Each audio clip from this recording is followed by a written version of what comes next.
Hi friends, like truth లోపల మన జీవితంలో చివరి మజిలీల గురించి మనం ఈరోజు తెలుసుకుందాం మిత్రమా. మొదటి మజిలీ 58 నుంచి 65 సంవత్సరాల మధ్య. మీరు పనిచేస్తున్న వ్యవస్థ సంస్థ నుంచి దూరంగా జరుగుతామంటే దీని అర్థమైంది అందరం రిటైర్డ్ అయిపోతాంగా మిత్రమా. మీరు ఎన్ని విజయాలు సాధించినా ఎంత శక్తివంతులైనా ఒక మామూలు మనిషిగా మాత్రమే మనము మిగిలిపోతాం. అవునంటారా కాదంటారా? అంతేగా. మీరు ఉద్యోగ వ్యాపారాల్లో గతంలో పోషించిన హోదాలు, చెలాయించిన పెత్తనం మీ బుర్రల్లోంచి తొలగించుకోండి. నేనప్పుడు ఇట్లా చేసిన అట్లా చేసిన నేను అప్పట్లానే ఉంటా అనేది మాత్రం మన బుర్రల్లో ఉంచుకోవద్దు. ఎందుకంటే ఇప్పుడు వాటిని ఎవ్వరు పట్టించుకోరు. మనన్నే పట్టించుకున్నప్పుడు వాటిని ఎలా పట్టించుకుంటారు చెప్పండి కదా. ఇక రెండవ మజిలీ 65 ఏళ్ళ నుంచి 72 సంవత్సరాల వరకు. ఈ వయసులో సమాజము మిమ్ములను నెమ్మదిగా దూరం చేస్తూ ఉంటుంది, మిత్రులతో సహా. ఎందుకంటే మన మిత్రులు ఉంటారు, మనకంటే ముందు చనిపోయారు. వాళ్ళ పిల్లలు ఎప్పుడో మనం కలిసినప్పుడు నమస్తే అంకుల్ నమస్తే అంటారు, అంతే తప్ప మనల్ని చెయ్యరు. అంటే దూరంగా అయిపోతూ ఉంటాం, చేతగాకుండా అవుతాం. ఫంక్షన్లు పేరెంటాలగే వాళ్ళు ఏమొస్తారులే అన్నట్టుగా అంటారు. మనం కలిసినప్పుడు అయ్యో మమ్మల్ని ఏంటి ఇన్వైట్ చేయలేదు, మాకు రెస్పెక్ట్గా అంతే కదా అంటే మీరు ఏమొస్తారు రారు చేత కాదని ఊరుకున్నామని కూడా అంటారు మిత్రం. అలా ఉంది ఇప్పుడు సొసైటీ సిచ్యువేషన్. సహోద్యోగుల సంఖ్య క్రమముగా తగ్గిపోతూ ఉంటుంది. మీరు గతంలో పనిచేసిన చోట కూడా మిమ్మల్ని గుర్తించే వారి సంఖ్య కూడా పలచబడుతుంది. నిజమే కదా మరి. తర్వాత నేను అప్పట్లో అలా ఉండేవాడిని, ఒకసారి ఏం చేశానో తెలుసా అని ఎవరితో చెప్పకండి మిత్రమా.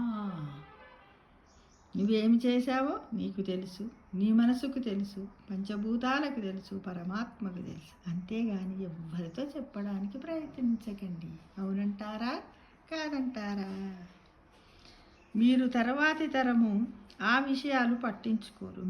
మీరు బాధపడకూడదు. మనం ఒకవేళ ఆ విషయాలను చెబుతూ ఉన్నామనుకోండి, వాళ్ళు పక్కకు చూస్తారు, పక్కలతో మాట్లాడతారు, సెల్ ఫోన్లతో ఆడతారు.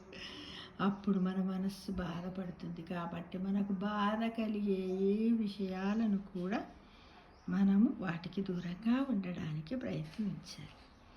దీనిని డమాబుస్ స్థితి అంటారు, అంటే బీడువారిన చేను.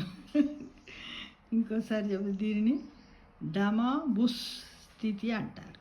దీనిని బీడువారిన చేను అని అర్థం దీనికి.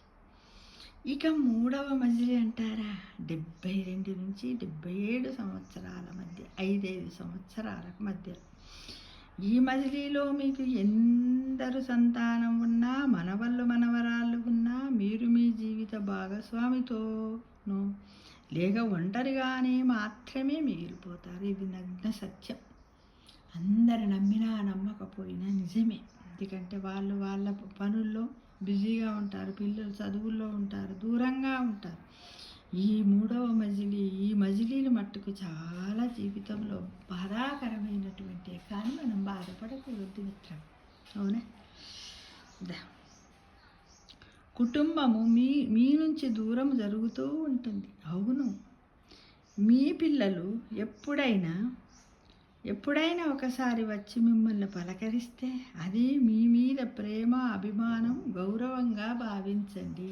కానీ మొన్న మాట్లాడేది ఇప్పుడు వచ్చి మాట్లాడుతున్నావు, నువ్వేంది అవసరమా అని మాత్రం వాళ్ళతో విసిగించుకోవద్దు మిత్రమా. ఎప్పుడు మాట్లాడితే అప్పుడు వాళ్ళను అభినందించండి.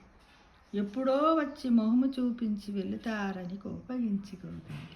అవునంటారా కాదంటారా? వారు ఊపిరి సలపని పనుల్లో ఉంటారన్న విషయాన్ని గుర్తుపెట్టుకొని మనమందరం కూడా ఆ స్టేజీ నుంచి దిగి వచ్చామని, మనము మన తల్లిదండ్రులకు దగ్గరగా ఉండడం వల్ల మనం వాళ్ళకి కనపడుతూ వాళ్ళకి ఇలాంటి ఇబ్బందులు కలగాలి. కానీ ఇప్పుడు మన పిల్లల్ని మనమే దూరంగా పంపించాంగా, అందుకోసం మనం వాళ్ళని ఏమి తప్పు పట్టదు. ఇకపోతే 4వ మజిలీ ఏదంటారా, 77 ఏళ్ళ తర్వాత. ఇప్పటి వరకు బ్రతుకుతామా? చాలామంది పోతారు. ఒకవేళ ఉన్నట్టయితే 70 ఏళ్ళ తర్వాత చివరి మజిలీ. ప్రకృతి మీ శరీరాన్ని క్షీణింపచేస్తుంది. అందుకోసం విచారించవలసిన అవసరం అసలే లేదు. జీవిత చరమాంకంలోకి ప్రవేశించామని గుర్తించండి. అవును అని అంటాను నేను.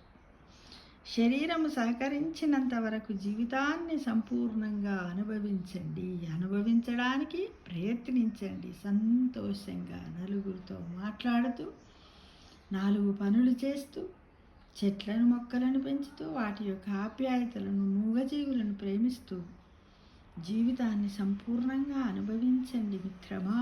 ప్రతి ఒక్కరు కూడా మీకు నచ్చింది తినండి, తాగండి, ఆడండి, పాడండి, డ్యాన్స్ చేయండి, ఆనందంగా హుషారుగా ఉండండి, ఉండడానికి ప్రయత్నించండి. ఎవరేమనుకుంటారో అని మట్టుకు ఆలోచించకండి. ఎవరికి హాని చేయకండి, ఎవరిని బాధ పెట్టకండి మిత్రమా. 58 ఏళ్ళు దాటిన ప్రతివారు ఒక సమూహంగా ఏర్పడండి. ఒకవేళ మీ పరిసరాలలో ఎవరైనా మీ ఏజ్ వాళ్ళు ఉంటే ఒక గ్రూప్ లాగా ఏర్పడి ఏదో ఒక ప్రదేశంలో ఏదో ఒక సమయంలో ఖచ్చితంగా రోజు కాకుండా వారంలో 2 సార్లైనా కలుసుకోవడానికి ప్రయత్నించి మీ అభిప్రాయాలను వాళ్ళతో అంటే స్నేహితులతో, ఇతరులతో వాటిని పంచుకోండి. వారి ఆలోచనలు మీరు స్వాగతించండి. తెలిసిన వారితో ఫోన్లో సంభాషించండి. గత జీవితపు మాధుర్యాలను పంచండి. నవ్వండి, నవ్వించండి. నవ్వుతూనే ఉండాలని మిమ్మల్ని అందరిని ఆశిస్తూ మనం ఎల్లప్పుడూ కూడా ఎలా ఉండాలి? సర్వం శ్రీకృష్ణార్పణమస్తు అంటూ శ్రీకృష్ణ భగవానికి నమస్కరిస్తూ సర్వే జనా సుఖినో భవంతు. ఓం నమో వాసుదేవాయ. ఓం నమో వాసుదేవాయ. సర్వే జనా సుఖినో భవంతు.